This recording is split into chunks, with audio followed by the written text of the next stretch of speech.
तो जय हिंद and welcome to my YouTube channel my name is Vivek Yadav. तो भाई आज हम आप सभी के बीच में ज्योग्राफी की एक शानदार सी क्लास लेके हाजिर हैं और आपको बहुत मज़ा आने वाला है भारत का भूगोल पढ़ के।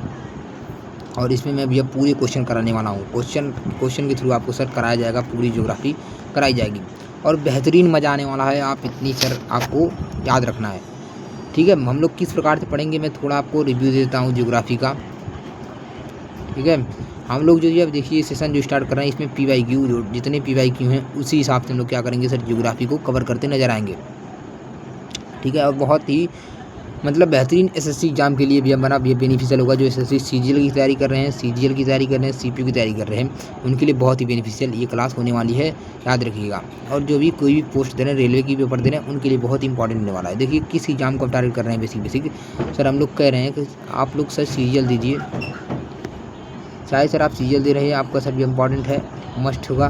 CPU दीजिए तब भी होगा, CCL दीजिए तब भी होगा, MTS में भी आपका होगा, दिल्ली पुलिस, SSGD, आर्मी या एयरफोर्स XY ग्रुप दे दिए तब भी आपको पूरा अच्छा आपके लिए होगा, ठीक है। अब की बार SSC पार आपको याद रखना है, ठीक है। आइए आगे चलते हैं और आपको ज्योग्राफी की बेहतरीन क्लास जय माता दी के साथ स्टार्ट करते हैं, मिलेगा, ठीक है। आइए, ये हमारा बेसिकली क्या है, भारत है सर। ये क्या है, भारत है, भारत है ना। देखिए भारत जो है भैया कहाँ है, भारत कहाँ पर स्थित करता है। बहुत लोग आते हैं, भारत आपको बताना है भारत किस गोलार्ध में है, ठीक है। ये प्रश्न आपके लिए होगा।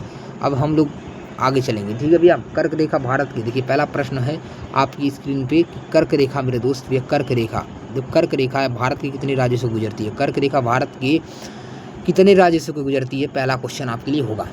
देखिए कर्क रेखा भारत के कितने राज्यों से गुजरती है, तो कर्क रेखा भारत के कितने राज्यों से गुजरती है, पहले ये प्रश्न पढ़िए। तो कर्क रेखा भारत के 8 राज्यों से, कितने सर, 8 राज्यों से, 8 राज्यों से गुजरती है।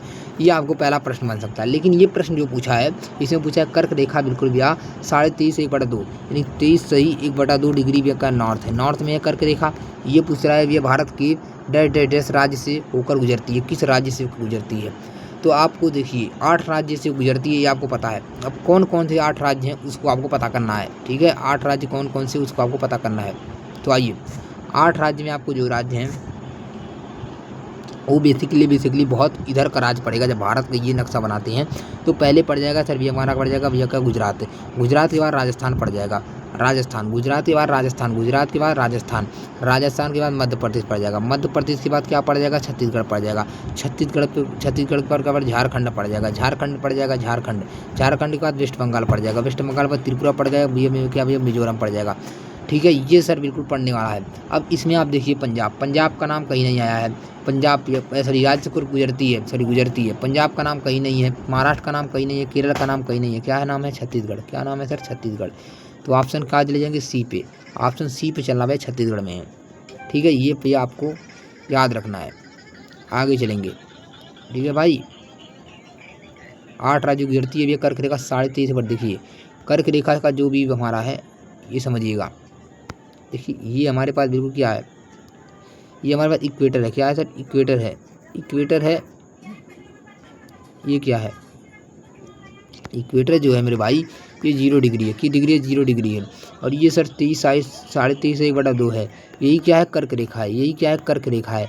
और भारत ऐसे ऐसे है तो कर्क रेखा ये है, ठीक है भैया, यही कर्क रेखा है। ये सर 8 राज्यों से गुजरती है, 8 राज्यों से गुजरती है। ये भैया पूरा अच्छे से एक्सप्लेन हमने किया है, ठीक है। आइए अगला प्रश्न चलते हैं, आपको बेसिक समझ में आया होगा, ठीक है भाई। आगे चलेंगे, आइए अगला प्रश्न है कि मेरे दोस्त भैया भारत पृथ्वी के किस गोलार्ध में स्थित है, भैया भारत पृथ्वी किस गोलार्ध में स्थित है, आपको ये प्रश्न देखना है। देखिए आपको गोलार्ध की मैं बात बताऊं थोड़ी सी। देखिए ये गोलार्ध आप देखना है, ये कौन सा गोलार्ध है, ये हमारे पास बिल्कुल भी हमारा नॉर्थ आपका हो गया, ये साउथ हो गया, ईस्ट हो गया, ये वेस्ट हो गया। आपको ये देखना पड़ेगा भारत कहाँ लाइक करता है। भारत लाइक करता है यहाँ पर, कहाँ लाइक करता है, नॉर्थ और ईस्ट में, नॉर्थ और ईस्ट में बिल्कुल भी हमारा उत्तर और पूर्व में। सर दक्षिणी गोलार्ध में नहीं सर, दक्षिणी गोलार्ध कहाँ है, साउथ गोलार्ध तो ये हो जाएगा, ली बिल्कुल गलत है। उत्तरी गोलार्ध में नहीं मेरे दोस्त, उत्तरी और दक्षिणी गोलार्ध में दोनों में, उत्तरी और दक्षिणी गोलार्ध दोनों में, तो उत्तरी और दक्षिणी गोलार्ध दोनों में नहीं, पश्चिमी गोलार्ध में नहीं मेरे दोस्त। इस हिसाब से प्रश्न आपको क्या होना चाहिए, तो इस हिसाब से प्रश्न आपको इस हिसाब से अगर चलेंगे तो इस हिसाब से आपको प्रश्न होना चाहिए दक्षिणी गोलार्ध में। कौन से गोलार्ध है? जो उत्तरी गोलार्ध में होना चाहिए। लेकिन भारत नॉर्थ ईस्ट यानी बिल्कुल दोनों गोलार्ध पड़ता है, नॉर्थ ईस्ट में लाई करता है, ये आपको याद रखना है। लेकिन इस हिसाब से आपको उत्तरी गोलार्ध में आपको टिक मारना पड़ेगा, ठीक है भाई, ये आपको पता होना चाहिए, ठीक है। भारत कहाँ लाई करता है ये भी हो गया। अगला चलेंगे, भारत का क्षेत्रफल भी हमारा कितना है? तो भारत का क्षेत्रफल आपको पता है, बिल्कुल अंक में बताइए, तो है 32,87,263 वर्ग किलोमीटर। कितना है? वर्ग किलोमीटर में है, किलोमीटर है, ये भी भारत का क्षेत्रफल है। भारत कितना कवर करता है? बिल्कुल हमारा भैया 2.478% यहाँ पर आप मान सकते हैं, 2.478% आप मान सकते हैं। कितना सर? ये 78% आपका मान सकते हैं। भारत का ये क्या है? ये भारत का क्या क्षेत्रफल में है, याद रखिएगा। एरिया में अगर ये हो गया, और पॉपुलेशन में अगर पूछे भी 17.5%। कितना सर? 17.5% भी हमारा क्या है? पॉपुलेशन में है, पॉपुलेशन में है। ये किस में था सर? ये सर एरिया में था। ये कितने था? एरिया में, याद रखना है। 2 प्रश्न यहाँ से बन सकते हैं कभी भी, ये आपको प्रश्न याद रख के चलना पड़ेगा, बहुत इंपॉर्टेंट है, याद रखिएगा।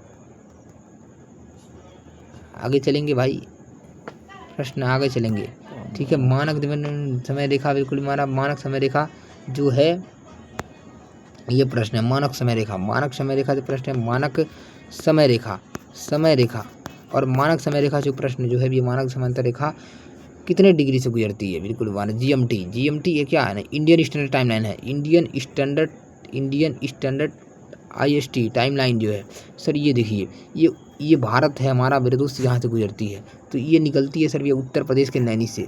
उत्तर प्रदेश के कहाँ? उत्तर प्रदेश के कहाँ से? नैनी से। उत्तर प्रदेश के नैनी, नैनी या ये नैनी बहुत लोग बोलते हैं मिर्ज़ापुर या मिर्ज़ापुर, या कहाँ सर? ये बोलोगे मिर्ज़ापुर, कहाँ सर? मिर्ज़ापुर, मिर्ज़ापुर भी बहुत लोग बोलते हैं मिर्ज़ापुर। यूपी कहाँ से सर? मिर्ज़ापुर से निकलती है, ठीक है। अब ये बोला है बिल्कुल, ये कौन सी है भैया? 82 से 1/2 है। कितना है सर? ये 82 से 1/2 है, आपको लिखना है 82 से 1/2 है, ऑप्शन ये है।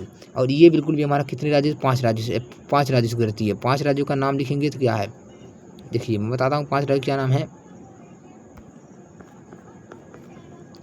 MOUCA आप लिखिए। यम से बिल्कुल भी हमारा मध्य प्रदेश, मध्य प्रदेश याद रखिएगा। ओ से सर उड़ीसा याद रखिएगा। यू से बिल्कुल भैया क्या रखिए? उत्तर प्रदेश याद रखिएगा। और सी से छत्तीसगढ़ याद रखिएगा। और भैया ए से आंध्र प्रदेश याद रखिएगा। ये भैया है, तो कितना है सर? ये हमारा बेसिक प्रश्न हो जाएगा, ठीक है। आगे बढ़ेंगे, अगले प्रश्न के लिए रेडी हो जाइए, ठीक है भाई। बहुत मज़ा आ जाएगा इस सीरीज में, आपको याद रखिए। आगे बढ़ेंगे, हाँ याद रखिए, क्वेश्चन और याद बन सकता है। जो इंडियन स्टैंडर्ड टाइमलाइन है, ये भी जीएमटी जो है, जीएमटी जो है 0 डिग्री, इससे बिल्कुल भी कितने आगे है?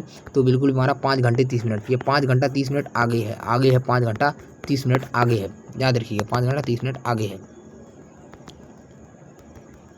भारत की, याद रखिएगा। अगला प्रश्न है बिल्कुल भैया हमारा, भैया भारतीय मानक समय ग्रीनिच मध्य में जीएमटी से आगे है। प्रश्न सीधे पूछा, यही प्रश्न बार बार का है सर। ये 3 घंटा वाला आपको गलत है, 6 घंटा वाला आपका गलत है सर, 5 घंटे 10 मिनट वाला गलत है। मैंने बताया ना 5 घंटा 10 मिनट वाला क्वेश्चन क्या है? गलत है। आपका प्रश्न जो सही हो जाएगा वो प्रश्न हो जाएगा ऑप्शन सी, कि 5 घंटा 30 मिनट आगे है। कितना सर? 5 घंटा 30 मिनट है। ये जीएमटी क्या है? जीएमटी जो है ग्रीनिच टाइमलाइन, ये बिल्कुल क्या है? ये 0 डिग्री है। ये 0 डिग्री लंदन से पास होती है, लंदन से पास होती है, लंदन से पास होती है, याद रखना है। ये प्रश्न पूछ सकता है, एनटीपीसी का प्रश्न है।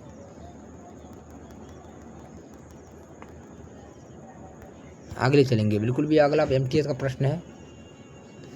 और एमटीएस में प्रश्न बना भैया कि भारतीय मानक समय की गणना, देखिए भारतीय मानक समय की गणना जो है, भारतीय मानक समय की गणना घंटा घर से क्लॉक टावर से की जाती है। कहाँ? किस क्लॉक टावर से की जाती है?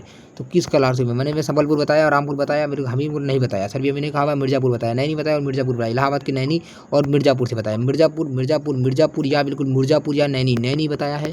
तो ये प्रश्न हो जाएगा मिर्ज़ापुर या नैनी, ठीक है भैया। अगला प्रश्न चलेंगे, और ये कौन सी है? 82 से 1/2 है, 82 से 1/2 है, जो 5 राज्यों से बहती है, 5 राज्यों में जाती है। ये मैंने बताया है अभी पीछे, ठीक है भैया। आगे चलेंगे, अगला प्रश्न है, भारत को कितने भूकंप क्षेत्रों में जोन में विभाजित किया गया है? भारत को, तो भारत को कितने भूकंप क्षेत्र जोन में विभाजित किया गया? मेरे भाई ये मैं कहूँगा आप बताइएगा, आपको कमेंट करना है, कमेंट करके बताना है कितने भूकंप जोन में भारत को बांटा गया है। बहुत बेहतरीन क्वेश्चन है, सीरियल का है, आपको बताना है, ठीक है भैया। आपको बता के चलना प्रश्न है।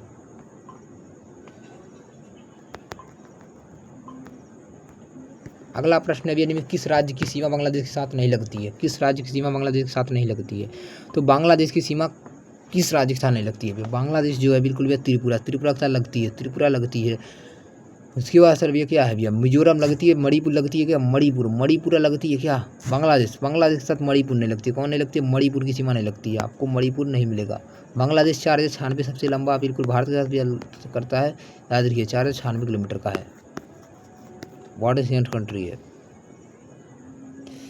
ठीक है भैया, आगे चलेंगे। त्रिपुरा बांग्लादेश तीनों तरफ से गिरा हुआ है। त्रिपुरा क्या है बांग्लादेश से भैया? तीन तरफ से भैया त्रिपुरा क्या है बांग्लादेश से गिरा हुआ है। देखिए ठीक है मेरे दोस्त, यहाँ से भारत में कुछ फैक्ट बताऊंगा। भारत जो है सर स्टेट में भी हमारा क्या है, भारत यूपी में कितने हैं सर? 28 स्टेट हैं बिल्कुल भी हमारा। और भी यूटी में बात करें 7 यूटी हैं। कितने सर? 7 यूटी हैं, 7 यूटी हैं। और सबसे बड़ा स्टेट की बात करें तो ये सबसे बड़ा स्टेट एरिया वाइज पड़ेगा। एरिया वाइज कौन है सर? भी हमारा राजस्थान है, मारो राजस्थान है। और पॉपुलेशन वाइज कौन है? यूपी है। कौन है सर? यूपी है, याद रखना है। और इसी प्रकार से मेरे दोस्त हमारा एरिया वाइज भी हमारा लद्दाख है। और पॉपुलेशन वाइज कौन है भैया? दिल्ली है। कौन है सर? दिल्ली है। दिल्ली सबसे बड़ा वाला मैंने बताया है, याद रखिएगा। ये आपको याद रखना है, हमेशा हमेशा के लिए याद रख के चलना पड़ेगा। प्रश्न अगर पूछेगा तो यही पूछेगा। चलिए, भारतीय राज्यों के केंद्रीय प्रदेश में कितने समुद्री तट संबंध है भैया? देखिए याद रखना है, इसको पूछेगा। ये जो है भैया भारत में ये क्या समुद्री तट है? इसमें सर भी हमारा कितने? 9 राज्य इसमें क्या करते हैं? सीमा बनाते हैं। समुद्री राज्य से 9 राज्य, इसमें सर 9 राज्य हैं, याद रखिएगा। अभी वही प्रश्न है 9 राज्य। अभी 9 राज्य कौन कौन से हैं बताऊंगा। देखिए भी हमारा 9 राज्य हैं, और 9 राज्य हैं बिल्कुल भी। 9 राज्य इसमें नहीं है, 9 राज्य इसमें नहीं है, 9 राज्य इसमें नहीं है। तो फिर 9 राज्य और 5 निर्धारित प्रदेश बनाते हैं। ठीक है, ये आपको याद रखना है। आगे चलेंगे कि मुख्य भूमि की सबसे दक्षिण छोर कौन सा है? तो मुख्य भूमि का सबसे दक्षिण छोर कौन सा है? सबसे दक्षिण छोर करना कन्याकुमारी है। कौन है? कन्याकुमारी है। कन्याकुमारी आपको रखना है, कन्याकुमारी रखना है। तो ऑप्शन ए हो जाएगा कन्याकुमारी। वैसे पूछेगा मुझे हमारा इंदिरा पॉइंट पढ़ेंगे। इंदिरा पॉइंट सबसे बहुत समदूरस्थ पूछेगा, इंदिरा पॉइंट पढ़ेंगे। अब पिगमिलियन पॉइंट है, प्रश्न पॉइंट बोलते हैं, याद रखना है। इसको भी कभी प्रश्न आए तो आप देख के चलना है कहाँ से प्रश्न किस पे आ रहा है। ठीक है, अगला चलेंगे मेरे दोस्त। भारतीय क्षेत्र का समदूरस्थ बिंदु इंदिरा बिंदु कहाँ स्थित है? तो इंदिरा बिंदु मैंने बताया ना, इंदिरा बिंदु लक्षद्वीप में है सर, ये बिल्कुल गलत है सर। ये ग्रेट निकोबार द्वीप में गलत है सर। देखिए हाँ, ग्रेट निकोबार की अंडमान द्वीप, देखिए यहाँ प्रश्न वो है। देखिए अंडमान गलत है भैया, मालदीव गलत है भैया, लक्षद्वीप गलत है। कहाँ? ग्रेट निकोबार में है। कहाँ सर? ग्रेट निकोबार में है। 6 डिग्री 4 मिनट, 6 डिग्री 4 मिनट में है, याद रखिएगा।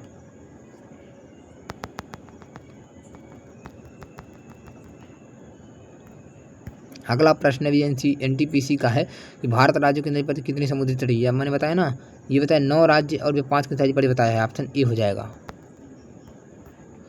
कौन सी खाड़ी भारत और श्रीलंका को विभाजित करती है? खाड़ी भारत और श्रीलंका, बिल्कुल भी ये भारत और श्रीलंका, ये है भैया भारत और ये है श्रीलंका। इसमें सर भी हमारा मन्नार की खाड़ी है, सर पाक की खाड़ी है, पाक की खाड़ी है, पाक की खाड़ी है। खाड़ी कौन है? पाक, हिंद महासागर, पाक की खाड़ी, पाक की खाड़ी। ये बस नहीं है भैया, नौकरी नहीं, ढक्कन नहीं है, ये आपको पाक की खाड़ी मिल जाएगा। Option D.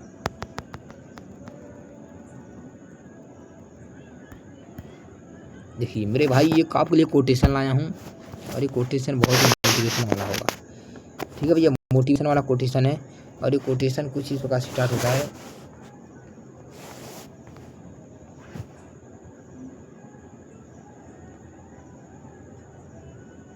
कि सरकारी नौकरी के लिए बहुत ज़रूरी है। ये बातें जो बताऊंगा सरकारी नौकरी पाने के लिए बहुत ही ज़रूरी है मेरे भाई, बहुत ही ज़रूरी है। याद रखिए, पहला मेरे भाई कठिन परिश्रम, शांत दिमाग रहना चाहिए, अनुशासन होना चाहिए। जीवन में अगर अनुशासन नहीं है तो आप सरकारी नौकरी नहीं पा पाओगे। अनुशासन होना चाहिए, एकाग्रता होनी चाहिए, निरंतरता होनी, किताबों से लगाव होना चाहिए, धैर्य होना चाहिए, अगर आपको सरकारी नौकरी पाना है। ठीक है मेरे भाई, तो इस सब का होना बहुत ज़रूरी है, तभी आप कहीं ना कहीं अपने जीवन में सक्सेस हो रहोगे। तो देश का समदूरस्थ बिंदु कौन सा है? तो ये देश का दक्षिणतम बिंदु कौन सा है? देश का दक्षिणतम बिंदु कौन सा है? तो आपको पता है, यहाँ पर अगर दिया है तो इंदिरा पॉइंट आप चल सकते हैं। ठीक है, देखिए निम्न में किस जलसंधि अंडमान और निकोबार द्वीप समूह अलग करती है? जलसंधि बिल्कुल भैया, तो यहाँ 10 डिग्री, कितने से 10 डिग्री, 10 डिग्री आपको ऑप्शन सी जाना है। अगला प्रश्न चलेंगे 10 डिग्री आगे चलेंगे, बिल्कुल ये चैनल के नाम है, पढ़ लीजिएगा। कुल क्षेत्रफल में विश्व की सबसे बड़े देशों में भारत के स्थान है। विश्व में सबसे बड़े देशों में भारत का कौन सा स्थान है? सेवंथ स्थान है। ये देखने की मारने वाला क्वेश्चन है। तो जय हिंद। इसी के साथ मेरा लास्ट प्रश्न था और यही ख़त्म होता है। और ये सीरीज आपको कैसी लगी है आप जय हिंद लिख के ज़रूर बताइएगा मुझे। और उसके बाद मैं नेक्स्ट सीरीज आपके लिए इसी का पार्ट मैं अगला लेकर लाऊंगा और बहुत बेहतरीन तरीके से थैंक यू